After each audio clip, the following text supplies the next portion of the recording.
Finally, in SEAL training, there's a bell. All you have to do to quit is ring the bell. Ring the bell, and you no longer have to wake up at 5 o'clock. Ring the bell, and you no longer have to do the runs, the obstacle course, the PT, and you no longer have to endure the hardships of training. If you want to change the world, don't ever, ever ring the bell. You are listening to the Kill the Quit podcast hour presented by Kill Clip Performance Drinks. Enjoy drinking Kill Clip after sweaty workouts, big rides, full rounds, long days, longer nights, or whenever you feel the need to get back up to full speed. Kill Clip Performance Drinks for Warriors. Ignite, endure, recover. And now, Mark Zeno. Welcome into another episode of Kill the Quit, brought to you by Kill Cliff. I am your host, Mark Zeno. This week's badassador is Shawn Ramirez. He is a four-time CrossFit Games Champion. He's got over 20 years of experience in the fitness industry and has 5 full-time jobs, including being a father of 3 boys. And Shawn Ramirez joins us here on Kill the Quit. Shawn, welcome, and thank you for being here. Thanks, Mark. Glad to be on board. So, an interesting story, CrossFit Games Champion. CrossFit is all the rage right now. It is taking off. Some people believe it may be an Olympic sport in the next few years, and we'll see if we can have a little bit deeper discussion on that. But let's go back to the beginning and where you got your start, because not every kid grows up with the concept of going, I want to be a CrossFit Games Champion. So, obviously, you probably played other sports along the way. Kind of how did your journey begin? Yeah, so growing up, it was multi-sport. I mean, I played when we had seasons. Back when I was growing up, we actually had seasons, where you would have your football season where I played quarterback for about 7 years, and then baseball season, and I pitched there. I did a bunch of baseball for about 12 years, and then basketball season. Like, we had different seasons where now it's like year round, where everybody is doing the same sport year round, training for that sport. Talk about overuse injuries. We can get into that later. But for me, it was just growing up with different sports and going into different fields and getting a good balance, which I feel, played well into what CrossFit demands. And also, in that time, I just did a lot of just fun stuff. I did, the mountain bike. I did, I was riding bikes and swimming and just doing just a bunch of different, activities. But what really kind of set the tone for me was wrestling. I started wrestling when I was in 6th grade, and it took me all the way to college. And that's, you want to talk about, the discipline and mental toughness and all that goes in with that sport. That's what really kind of carried over to CrossFit. And right now, my 15-year-old has just got back from his wrestling camp, and so he's following suit. And I can't tell you how excited I am to see him do that. It's interesting. We've talked to a whole bunch of badassadors, and all of them do CrossFit to some extent. And the one, I think, consistent theme throughout all you guys is that whatever sport you played prior to getting in CrossFit, it typically was an individual sport. Like, it's very rare that it's, I went from basketball to CrossFit. I went from baseball to CrossFit. It's usually an individual sport that requires a different level of mental focus, requires a different level of commitment, to be good, where it's not depending on somebody else. I mean, tell me about that, and why is it so important to have that mental fitness, that mental toughness? I mean, because you're out there, essentially you're competing, against your field out there. So there's 20 that go to the games, but when we start in the open this year, there was 28,500 guys I was up against.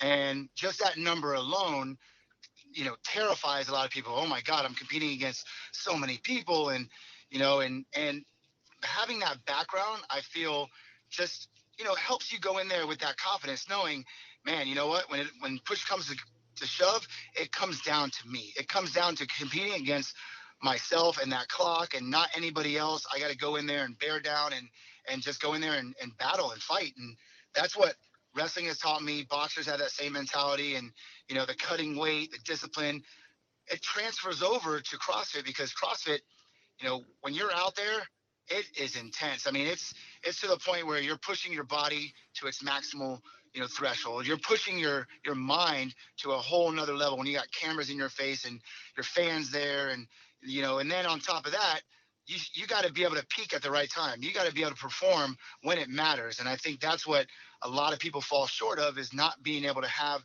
not only their body. Everybody physically feels like they're ready there, but where's your mind at? Where's your nutrition?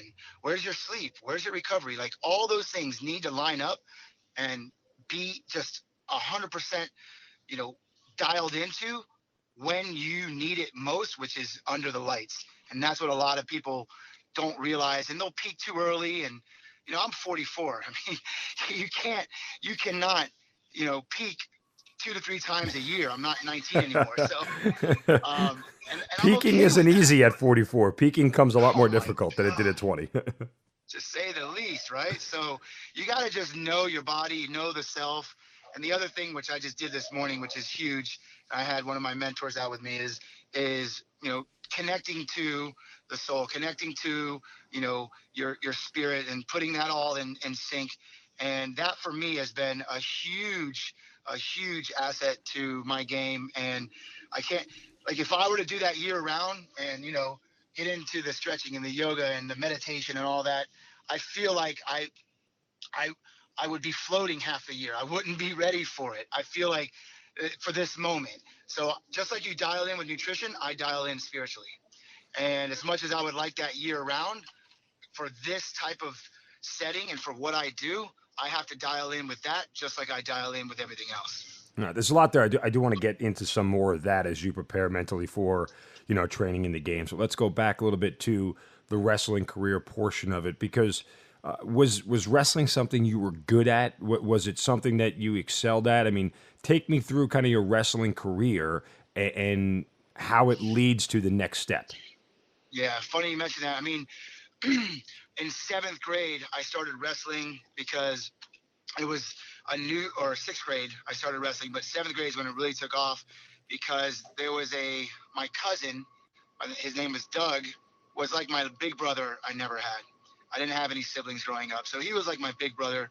He came into the picture, and when he turned 16, he got his Firebird and wrapped it around a pole and ended up passing on the scene.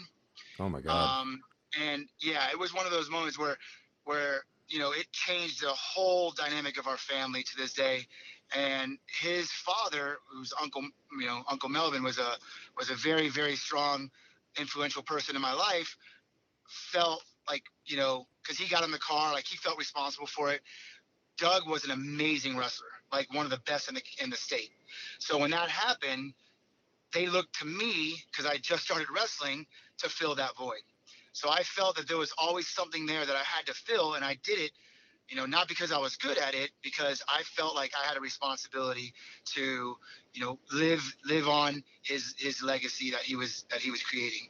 So I did that. So my uncle and family would come out to all my matches, and it had a different meaning, and it pushed me into a whole nother level.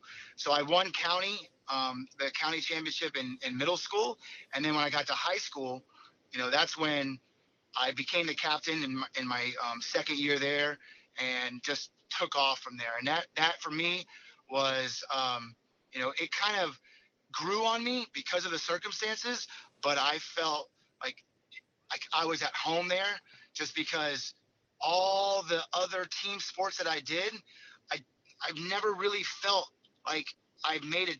Like, I never really felt I made the difference that I made when I was by myself out there, wrestling for a different purpose. And it took me all the way to college, to where to this day he still comes into play, and it brings out a different fight in the dog, so to speak. It is Kill the Quit, brought to you by Kill Cliff. This week's guest, Shawn Ramirez, a 20-year fitness industry expert, 4-time CrossFit champion, and he joins us this week on Kill the Quit. So it carries you to college, and obviously still with you today, as you mentioned. Where did you end up going to school, and were you on a wrestling scholarship? What was kind of the next phase? Yeah. So I got a wrestling scholarship up in University of Minnesota, and I was able to, believe it or not, I wrestled 126 pounds in college.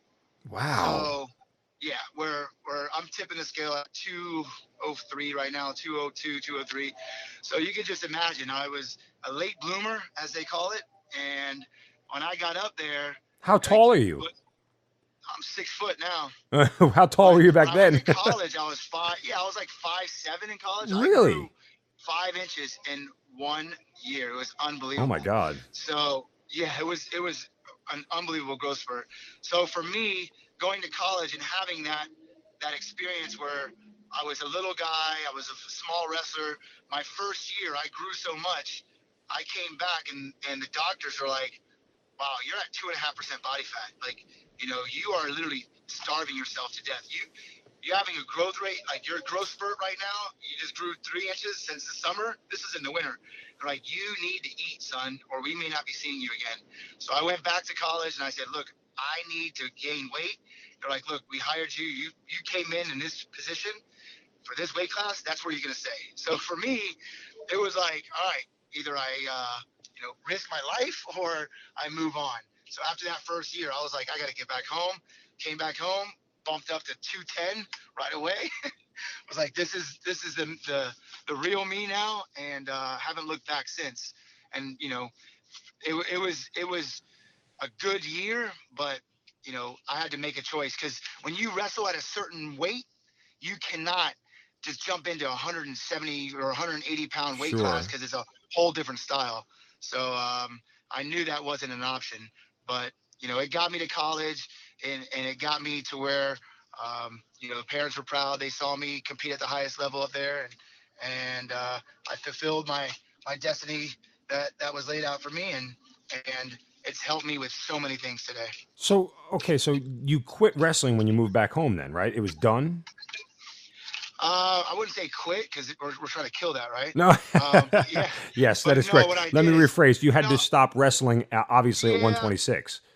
yeah, like my scholarship would have remained if I stayed on the team and I bumped up and I went down here and finished my school at FIU and Florida International University, and that's where I started studying, sports medicine and exercise physiology because, shortly after that, 2 years after this happened, 2 wrestlers died because of excessive weight loss. Oh, man. And now they monitor that. They they like with my son, they do a whole evaluation. They tell you, where your body fat is, the weight that you can wrestle at and what you cannot, drop under. So they regulate it now, which is great, but they didn't. But that was one of my goals is to get into this field so I can help others in this and I can be more instrumental on not allowing kids to do this. Like even my kid, I make him wrestle up, to where all these kids are still losing weight, and I'm like, you're killing yourselves, guys. Like, don't restrict, your because you get caught up into, oh, I'm not going to be good enough if somebody's heavier than me. No, just what, go in there with more strength, go in there with more power, go in there with the mindset that weight is not a factor, and I'm telling you, like, that's my kid. He actually won districts his first year as a freshman and never wrestled before, and it was all on will and his mind power and his strength. Guy had like 2 moves, didn't know anything. So I'm out there proving that now with my son, and it's one of those things that I learned from experience, and I'm able to give back in that way. Shawn, take me back to the decision of having to change your wrestling trajectory, if you will. How tough of a decision was that for you? How much did you struggle with it? I mean, obviously, I knew your health was on the line, but there had to be a part of you, the competitor in you, that said, no, I still want to do this. Of course. No, I came back and I coached. At Pace, which is a high school down here, and I did some wrestling clubs for people. I still stayed involved and I still was in it. I did some freestyle stuff, but then when my boys were born, I got into jiu-jitsu. And so we did NAGA, which is National American Grappling Association. So we were doing tournaments together. So I still continued, a martial art, if you would, and still continued wrestling. And, it was still a part of my life. But in terms of, it being a collegiate sport or something that, I continue with at that level, I just, it didn't sit well with me knowing that my life was at risk, and I was okay with that. I was okay to move on past that. So no regrets about the way things turned out? Ever, not at all. No, yeah. It's been great. It's been great. All right, he is Shawn Ramirez, our guest this week on Kill the Quit, brought to you by Killcliff. When we come back, we will talk about the transition from wrestling to CrossFit and becoming a 4-time CrossFit Games champion. I am Mark Zinno, your host of Kill the Quit, brought to you by Killcliff. You're listening to the Kill the Quit podcast hour, presented by Killcliff Performance Drinks. Killcliff, performance drinks for warriors to get you up, get you through, and get you back to full speed. And now, back to the show with host Mark Zinno. Welcome back to Kill the Quit, brought to you by Killcliff. Again, I'm your host, Mark Zinno. This week's guest, Shawn Ramirez, a 4-time CrossFit Games champion, has over 20 years of experience in the fitness industry. He's a coach. He's a full-time dad. He's got an incredible resume. And let's continue with his story, because last we left off, your wrestling career had ended and you went in to do other things, and other things ended up becoming CrossFit. Let's go to that moment where you figure out what CrossFit is, who introduces you to it, how did you get into it? Give me that whole background. So after wrestling, I come back and I finish off school here, but CrossFit was not even close to entering our space. It was early 2000, and before I met CrossFit, or before CrossFit came into my life, I actually was in Spain, and I was enjoying some time out there with some friends, and ended up jumping off a cliff, not making it, and talk about kill cliff. I mean, it literally almost took my life. Wait a second, hold on. I can't let you escape without giving me more details of that story. You jumped off a cliff? Well, it was a famous spot on the Pyrenees Mountains, like right on the border of France and Spain. Uh-huh. And it was somewhere that, a lot of tourists go, and I had met a woman from Spain, and she brought me over there, and she happened to be a doctor, which will come into play later. You'll know how and why that's important. And so she takes me out there, and I was like, my last day there, I was, in a state of bliss. I was like, this is amazing. So we started jumping off. It was about 20 feet above the water, and there was a bunch of kids jumping with us. Then I got ambitious, said, I want to jump off this little higher point right here. So we climbed up another 15, 20 feet, and I had it all on video. It was pretty tragic. So as I jump, my back foot slips out, and you see me just fishing or swimming in the air, and I clipped a ledge that was protruding on the bottom about 10 feet above the water, shattered my calcaneus. I had like 4 open wounds, 2 on my knees, 2 on my feet, and I literally almost bled to death. Luckily, there was a guy at the top. This is back in the early 2000s when cell phones weren't as prevalent as they are today, and he called right away. Rescue came, got me in like less than 10 minutes. And she got my blood type on the way. She was smart enough to be like, Shawn, what's your blood? She was asking me all these questions, keeping me, alert. And we got there, and boom, they gave me the transfusions right away, saved me, got me back going, and they lost me twice. And I woke up in the hospital bed wondering what just happened. Like, it was just such a fog. So when I came back, it was all just talk about a road to recovery and looking to just get back on my feet again, literally, where they said I'd never walk again. So I was able to get back up in 3 months, because ironically enough, I worked at a rehab center at the time. So I was able to jump on like all those King Kong, like, those devices that strengthen you and reduce the atrophy. Got back, and that's when my life took a complete 360. I went back to the woman I met, in grade school, told her I loved her. I've been after her for years. She finally gave in. We got married, had a few kids. And then that's when, in 2008, is when CrossFit started hitting South Florida. And I was actually looking for it for my wife, because I told her, hey, have you seen this thing called CrossFit? It's like a boot camp, but like, on another level, and they have Olympic lifting. And she's like, yeah, I want to try it. There was nobody that did it in Miami except for like 3 places at the time. So I found one, and it was in the Kendall area where we lived. I walked in, and I said, yeah, I'm looking for something for me and my wife. Man, the owner took me in and goes, here, let me just put you through one workout. I will never forget it. He put me through like a deadlift, box jump, or tire jump, tire flip, and then some kind of like sled pull. And it felt like me at wrestling again. It put me on my back. I couldn't breathe. and I was hooked at that point. I'm like, man, I have so much more that I have to build on and to be better at. I was like, I can't believe this thing just punished me. And from that point, I was hooked. I said, all right, I want to take this and see how far it could take me. All right. And that was in 2008.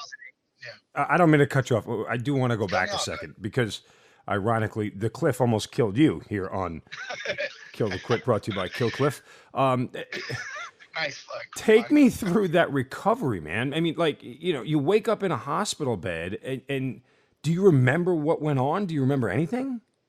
Do we really have to go back here? Because I'm gonna start like balling on you or something. No. Yeah, look, like I remember it like yesterday. I literally woke up in the bed just on the highest dose of morphine that you can imagine because I felt nothing, and I think they believed in a high dose of morphine over there or something. Because, yeah, I mean, like you're in a French hospital, right? Yeah, it was like a third world country. It was crazy. And all I remember is just blank walls all around me. The woman I had met, her name is Angela, standing over me with this like this glow around her. And I'm like, is this real? I really thought I was in the afterlife. And then I look on the wall and there's a Virgin Mary, just a small, just like sculpture of the Virgin Mary on the wall. And I'm like, oh my God. I was like oh. And I look down and I'm in a cast from my waist down, like my legs are up, like, vertical. And I'm like, oh, I literally was like in another world. I didn't know what to expect at that point. And then she's like, oh, you're alive. And she hugs me and she's like, we almost lost you. And then she just started bawling. And I'm like, what just happened? And I remembered nothing at that time. And she started replaying it for me. And then it all started coming back to me. And I'm like, oh my goodness. And then from that point, my parents were about to fly out. I said, no, don't worry. It's just going to take me a couple of days, to get off the morphine that they just dosed me with to get back on a plane, but I'll be back home in a couple of days. So they waited. I got home. And from that point, I got in with the right doctors, got in with a great orthopedic surgeon. And he's like, look, they said you're never going to walk again, but he goes, their medicine back there, they're so dated. He goes, but we got to take out these pins they put in your feet. We're going to do this. He's like, I'm going to do another surgery with you. I'll have you walking in less than a year. And that was it right there. Once he said that, I'm like, it's on. So in 3 months, I was up. And then I got into beach volleyball again, which is one of the sports I did growing up because of the sand, the low impact. And that was my recovery, man. That was it right there. Like, it really just put me into another gear, another kind of transformation of life, after the whole wrestling thing and then going into this. Oh, my gosh. Life. That's why when CrossFit came, everybody's like, oh, CrossFit's so hard. Okay. Try to, sit there and be in a wheelchair and have to handstand walk to the refrigerator to get your food. People ask me why I'm so good at my hands. Well, that's why. My handstand walks is always a very strong event for me at the games, but it all comes down to survival. And I was able to survive this and come out on top. And it just makes it so much sweeter when the games come around. And what's great, Mark, is that there is a very few media outlets, people that I've discussed this with, because I never wanted to use it as a crutch. And I never wanted to use it as an excuse.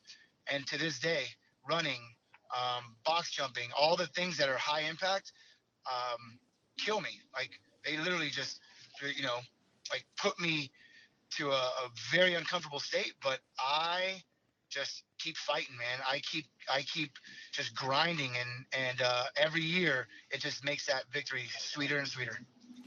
He is Shawn Ramirez, 4-time CrossFit Games Champion. He's our Badassador of the Week here on Kill the Quit, brought to you by Kill Cliff. I'm your host, Mark Zinno. I do have to ask you about walking on your hands to the fridge. So you were wheelchair bound, and you decided you were hungry or wanted something to eat, and you said, screw it, I'm just going to walk on my hands to the fridge. Like, not drag your lower body. Like, you literally walked on your hands? Yeah, so I started yoga at the time. That's what got me into yoga and meditation. And I had actually a yoga instructor come to my house 3 days a week doing privates for me. And that's where I got really good with my handstands. And my legs were so light at the time because of the atrophy, because they were just not moving. And I got to a point where I was sitting up and standing on going on my hands for good 90 seconds, 2 minutes at a time. That's how strong I got my upper body. So I got to the point where I like I just stopped. I didn't want to rely on anybody getting me stuff, and I wanted to be independent again. So I got a little fanny pack, back from the 80s, which are actually coming back again. Oh yeah. And I put that around my waist, and I literally would just pop up and walk over to the refrigerator, pop myself down, pull it open, and my mom at the time was able to put stuff on the lower levels. I'd grab my stuff, put it back in my fanny pack, and take my way back to the living room. That's how I went to the bathroom. That's how I did everything for a good 3 months. Very resourceful. And hey, you got to talk about active survival, and I just didn't want to have that mentality where, poor Shawn, poor me, and have any kind of quitting, any quit in me, and it just made me battle. It made me fight. And to this day, when I'm out there competing, that's all it is, man. We were talking about that this morning. It's war. It's a battle, and I reflect on these times that I've had, and a lot of people out there listening, like, you have these moments, you have these times in your life where you're faced with adversity, you're faced with these walls of limitations, and it's up to you. It is, and I made a clear and conscious choice. I'm not going to let this beat me. I'm not going to let this own me. And every day I move closer and closer to popping back on my feet. And all the doctors were shocked that in 3 months I was playing beach volleyball again, and it was absolutely incredible. That's awesome. Yeah, it's a great testimony. I do have to have a moment of levity here. When you said that's how you went to the bathroom, I had this weird vision of you on your hands, using the bathroom on your hands as a guy, and just trying not to hit your face. I don't know, when you said that, I'm like, wait a minute, that's how he went to the bathroom. Like, oh no, he actually sat on the toilet. Got it, noted. But I'm just a weird guy that way. Were there moments throughout the recovery where you ever doubted yourself? Were there moments throughout the recovery that you thought, no, this isn't going to happen, I'm not going to walk again? Yeah, of course, we all have those, right? Like, that's reality. I did have moments where I was wanting to throw in the towel a couple times, and frustrated because of the pain, and because I didn't feel like I was on the fast track of rehab. And you know what, like, that's what you have. That's why you have these people in your lives that keep you focused and keep you on that path where like today, like, I have so many people in my corner that just don't allow me to stay in that funk or stay in those thoughts for long. And it's up to you to pull yourself out of those thoughts, and that's what I found throughout this process. That was the key. But you can't always do that. You get wrapped up in that, and you need people around you that can positively influence your life. And that's what I did. I surrounded myself with that. To this day, I still do that. And I bring those people closer when the times are tough. And that's what saved me. I had people that really, truly, genuinely cared for me regardless. And one of them was my wife, where when I went back to her, we went and saw When Dreams May Come with Robin Williams. And it was about, like, afterlife, and we both just bawled. And it was such a connection at that point. Like, to this day, she is my rock. She's the one that I go to, and who's always there. Even last year, I was down 50 points, about to lose the whole CrossFit Games on the last day, 54 points to be exact. And she was the only one out of a family of 32 that were out there that really, truly believed that I was still going to do it. So like, getting back to your point though, yeah, I had major doubt, and then there was times that I wanted to throw it in, but you're a product of your environment, and you surround yourself with those that make you better and make you stronger. And that's exactly what I did. So which was tougher for you, the mental or the physical? Because I get different answers when we talk about this kind of having to overcome adversity. Yeah. I mean, some people think like the mental part is easy. Like, I knew it was going to get there. Just the physical portion was slowing me down. And some people like the physical stuff part was easy. I just mentally had to clear the hurdle. Which one was it for you? Yeah, for me, it was 100% mental. I never thought physically that I would not recover. I was still young. I was 24. There was still a part of me that, hadn't experienced much life, and I was doubting myself. I wasn't sure that I would mentally be just, able to deal with a lot of the suffering that I was going through after, and I was just fighting that. And the minute I let it go was when I started just doing a lot more reflection stuff, a lot more of the deep breathing, and that helped me tremendously, and it helped me just accept where I was, and no matter what happened, no matter how I came out, I knew that I was going to be stronger, and that's what helped build the strength. And to this day, I still use those practices and still do those things.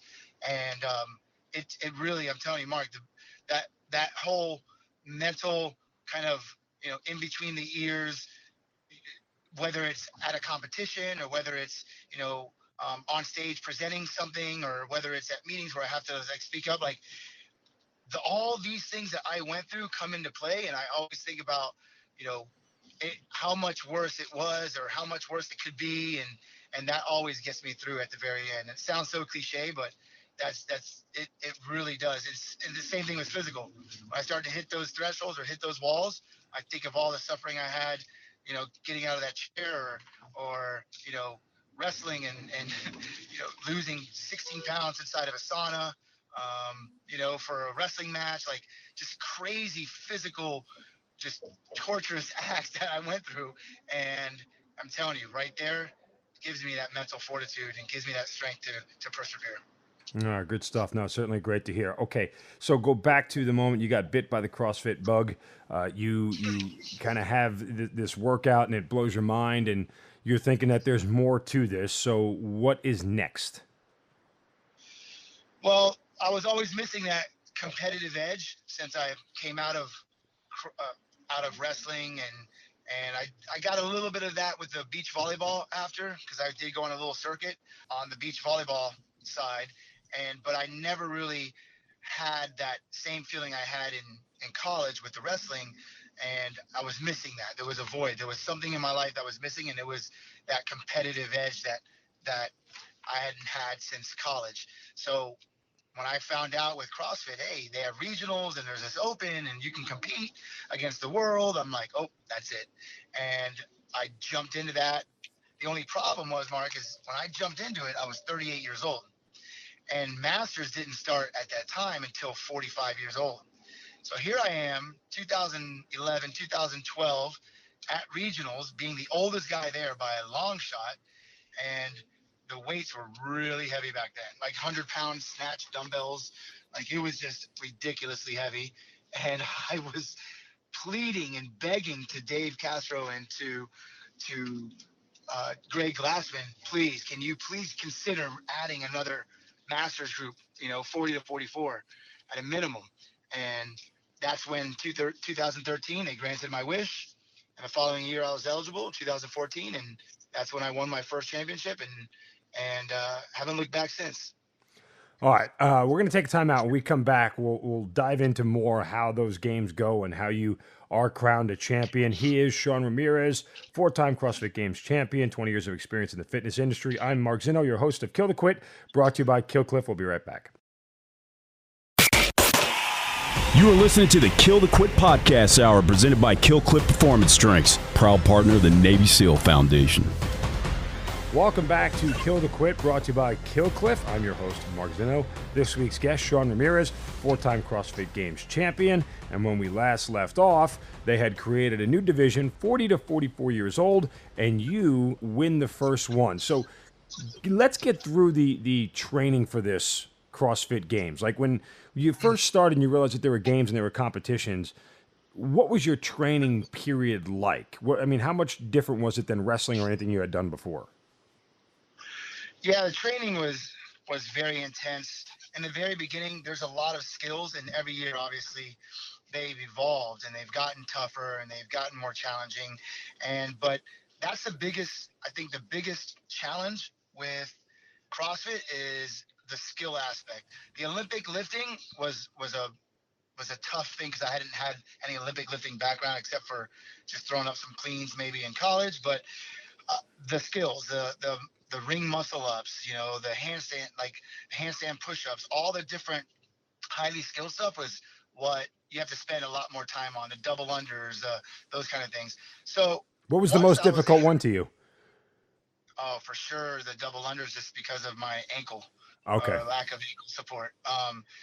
So those are the kind of things that you had to put a lot of time in to be polished on, because, anybody can do a number of reps inside of their own environment, in their own box. But how do you do, with other competitors, under the lights, when it counts? So that's the one thing that you have to be so polished in these skills that when you get out there on the dance floor, on the main stage, that when you do make a mistake, or you are fatigued, or your body isn't recovered the way that it should be because you just went 3 days straight, like that's when you got to be able to perform. So I would put myself under a lot more stress during training to be able to adapt in those moments. And I did that from the start. I think that was a big advantage. And then as the sport evolved, I was able to do less and, not have to work on so much skill, and just kind of work on strategy and the mental game, and going in there with the right approach. And, that for me has been, one of the secrets to my success is, everybody thinks, oh, how long you train? 4 hours a day? No, I train an hour a day, hour and a half. As it gets closer to the games, yes, I do more volume. I'll do 4 to 5 hours, 3 to 4 days a week. But, that's part of the process, but, people think if you do that year round, 3 to 4 hours a day, you're going to be crushed. Your body's going to be annihilated. By the time you get to the games, you're going to be so exhausted that you're not going to be able to stand up on 2 feet.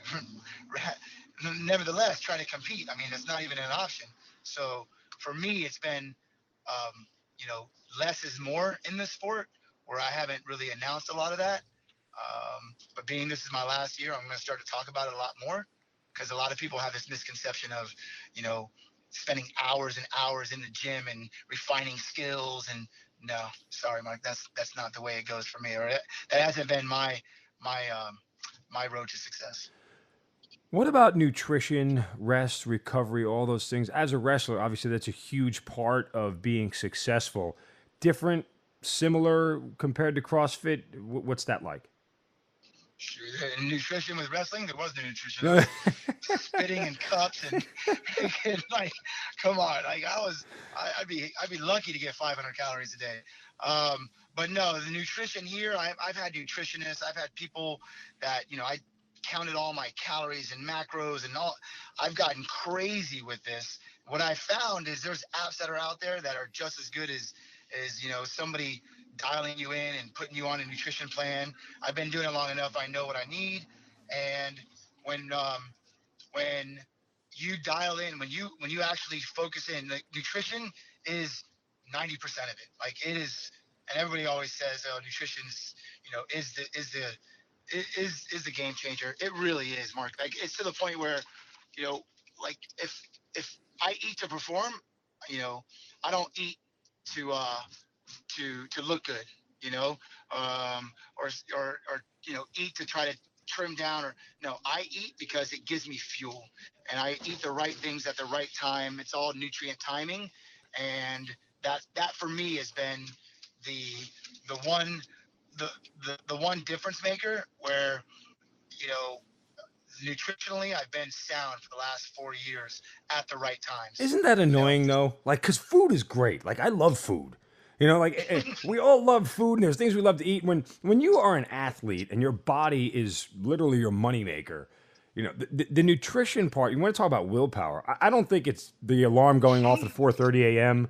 I don't think it's the extra hours in the gym. It's just when you want to sit down and have a damn cheeseburger and you can't. I mean, that's the definition of willpower.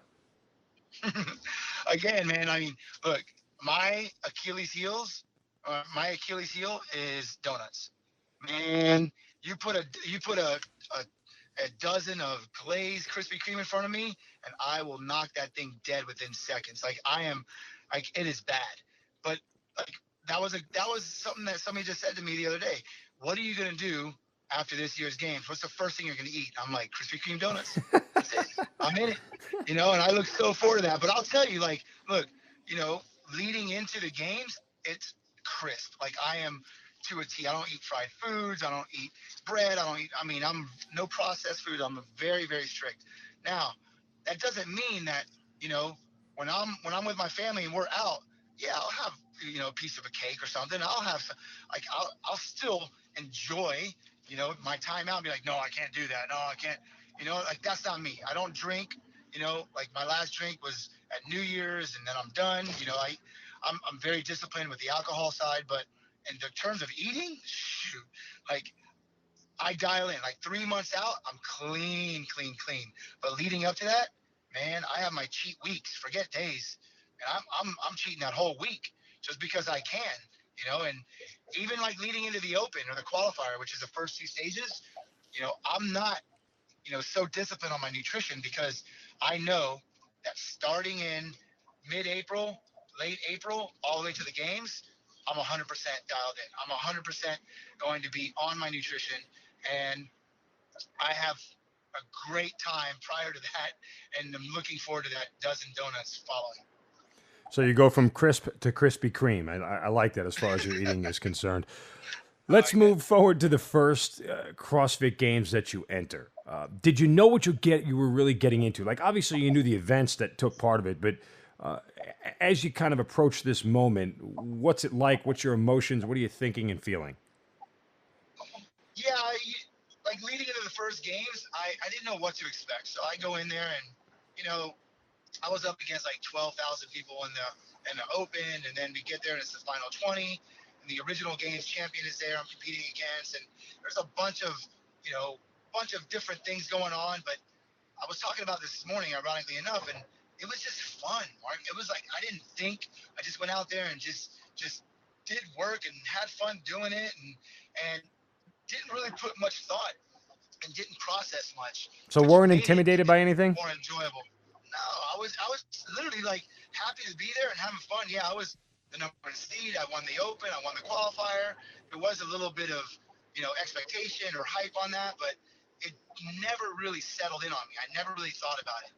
And then once I won by the margin I did, the next year I'm like, all right, now I really got to train for this. I really got to put time in. People are coming out to me. I got a target. Let's go. And then that's when I really started putting time in. And then like it wasn't as fun. I didn't have that great moment and then going into my third year, I broke my ankle, and on Thanksgiving Day, like 2 months after the games, and you weren't jumping off a cliff again, were you? No, I was just playing soccer, just being a dad. The hardest, the toughest job of all, man. Just being a father. And let me tell you, that right there kind of slowed things down for me to where it made me appreciate what I was doing again. And that was the biggest hurdle for me, is like, how am I going to enjoy this again? Well, when I got sat back down, back into a wheelchair again, came full circle, I'm like, all right, you know what? It's time. This is where I need to just get back to just going out there and just living life and having fun and doing what I do. So that's when it all came back around, and that year I was able to defend my title for the third year, and then this last year was like another battle. That's when I started getting into the fight again. And then be honest, like be perfectly frank, this year it's all coming full circle, and I'm back to year one. It's like a rebirth. Killcliff just did a little piece on me and called it rebirth, ironically enough, because that's what I feel like. I feel like I'm born again. I feel like I'm in the best shape ever, and now I'm the oldest in my group. I'm 44. I got guys moving up that are 40, and I love it. I love being the oldest guy. Where before I'm like, man, I can't. I'll do maybe years here, take off, come back into the 45 to 49 group. When I'm the youngest, because such an advantage being the younger competitor in the masters groups. But I love it. I love being the underdog. Even though I have 4 years, there's guys that are coming in that everybody's putting their money on, and it just fuels my fire, brother. Yeah, hard to call you an underdog when you're a 4-time champion, but that's a different discussion. Kill the Quit, brought to you by Killcliff. It's the age, man. It's the age. Yeah, Shawn Ramirez is our guest. When you first started, I don't mean to backtrack, but when you went through that first CrossFit Games, which event for you was the toughest? Which one did you have the hardest time doing? The running. So, because of my ankle, hands down, bar none, there was a running workout that I had to do, 400-meter run, and then 2 legless rope climbs for 5 rounds. So you're running just over a mile, and you're having to, climb a rope without your legs, 10 times. And that was the one that even the cameras weren't focused on me, because there was 2 guys that were ahead of me, and my ankle was killing me. And it came down to that final lap where all I heard, I saw my little sea of blue, my little, or sea of, at this time they were yellow, and a bunch of yellow fans, and my kids were in there, and they're like, "Come on, Dad." All I heard is them screaming, "Go, Dad." And man, this surge came through. I sprinted to that rope on the last, turn of the 400 meters and won that event. And that was such a breakthrough, because it wasn't supposed to be my best event, being the condition that I was in. And even on ESPN, when they were showing it, they were saying, "Oh, it looks like Sean's sore from the first, day of competing. I was sore. I have about 30% of my calcaneus missing in my heel." So it was funny. They thought that I was like, sitting there recovering from the last day, and I was limping out there. I had like, soreness in my quads. And they asked me that after, and I just denied it. I was like, "Oh yeah, it's been tough out here, recovery, but I feel better today." And that was the toughest by far, because of the expectation, or nobody believing that I would do well on that, and winning it was huge. Was a huge triumph. Not that we like to talk about quitting or the end, but how do you know when you're done doing the CrossFit Games? Like, will your body tell you, or do you think you have an end in sight? Yeah, great question. For me, it's I set a goal for myself from the beginning. My initial goal was to come in and win 3 in a row, get a 3-peat, and call it a day, and then pull back and enjoy my life again, because it's daunting. It's a lot to compete at an individual level. I wanted to come in as a team member and all that. Well, I signed with Nike last year on a 2-year deal, and they've put it in my kind of head and into my realm that it was possible to sweep the whole division, 40 to 44. So win it every year, 5 years straight. And they're like, "Whatever you need from us, we'll support you." And I never even thought of that. I never even thought of it. And after that, I said, "You know what? If Nike believes in me, I'm ready. I'm going to take this on." And that changed my whole objective and my goal. And then last year when I won it, that's when I can truly taste it. I'm like, all right, I'm there. So that's the plan. That's the goal, is sweeping this division, finishing it off strong next week, actually a week from today, and going in and doing something that hasn't been done, and winning a complete division of 40 to 44. So in the event that this does transpire, that my goal is achieved, then I'm definitely hanging the hat up. Well, listen, I mean, hope it happens. What an incredible accomplishment. I mean, that'd be awesome. It's not, as you mentioned, the numbers, tens of thousands of people are competing in this thing, and to be able to do it for 5 straight years is beyond incredible. We mentioned this at the top of the show about the idea of CrossFit becoming an event in the Olympics. How much do you think that's a likelihood, and is that something that would kind of make you proud as one of the guys who got into this at the ground level? Yeah, I mean, coming in as one of the original ambassadors of it, I think that'd be great. I know that there's, being that it's privatized, and that Greg and Dave are not going to give up that name, give up the name CrossFit. That would be the only way, that it would become a sport, is if it became, a household name, like, and anybody would be able to use it. I don't know if that's going to happen, and if it does, it'd be great. They just need to standardize some things and do, change things up a little bit. But I think that would be such a huge honor to be a part of something that does become, a staple like that in our Olympic sports. And I'm looking forward to see if that's going to come to fruition. And it looks like I've heard that back a couple of years ago, and I know that Greg does want to leave his legacy, and I think that would be a good print for him. So I'm hoping that he does, go that route, because I would love to be able to coach kids and to bring kids up to possibly, take it to that level where you can go worldwide against other countries. I think it'd be incredible. Yeah, and the idea of kids now growing up as CrossFit athletes starts to become a little bit more commonplace, no? Yeah, like for me, like my kids all started with gymnastics, and then I got them into, they do CrossFit by default just with me, but I don't really promote my kids to do a lot of CrossFit because I want them to enjoy the sport, all the different sports. And CrossFit, like I just make them do body weight movements. Now my kid is getting into high school and he's starting to do the cleans. He's starting to do all the different movements of the Olympic lifts. But because I taught him the fundamentals growing up, it's incredible to see his gains and his form. I mean, he's teaching seniors. He's teaching other kids and coaching other kids because of just the foundational movements. And I didn't really put a real barbell into him until probably 2 years ago when he was 13. And it's been incredible because it's laid a really good foundation, but more of the body weight stuff, the gymnastics background more than anything, not the real lifting. So it's awesome. Well, Shawn, look, a husband, a father, a coach, a 4-time CrossFit Games champion, going for number 5. We wish you nothing but luck and hope you achieve your goal in something that would be an incredible accomplishment. Just hearing your story and everything that you had to go through and what you had to overcome to get to where you are today, totally inspirational, and you certainly embody the kill the quit mentality. And again, like, for you to accomplish this, we're all rooting for you. We'll all be watching, and certainly we thank you for your time, man, here on Kill the Quit. Thank you, Mark. I appreciate you and love the Kill Cliff family, buddy.